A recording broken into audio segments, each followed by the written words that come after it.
taking to the stage with a moment of personal reflection. I actually do feel like I have a remarkable second chance to return to where it started. One of the original architects of the NDIS, a decade and 4 prime ministers ago, with a clear message for those supported by it now. The scheme's viable, it's here to stay. Conceding that even talking about rebooting it fuels fear among some of the most vulnerable. We've had families ring up and say, does this mean I'm going to lose my package? So there's a lot of trauma. But the figures are causing headaches for Treasury boffins.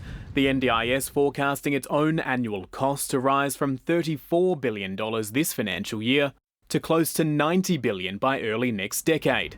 The second fastest growing cost to the budget behind interest repayments on government debt over the next decade. I don't see the scheme as shrinking, and that's not what we're trying to do.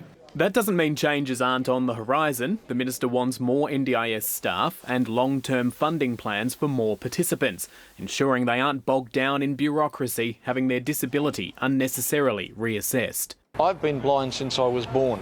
That's not going to change. And, as a scheme participant, it is silly that I need to go through all of those processes. If there are flaws in the NDIS, then Bill Shorten has to explain why he designed the scheme in such a way. An ongoing purge of unethical service providers also continues, targeting those rorting the system. People's lives are controlled by a single provider, and that is profit maximisation and inclusion minimisation. The undeniable public good of the NDIS and the vulnerability of those relying on it anchor every statement Bill Shorten makes.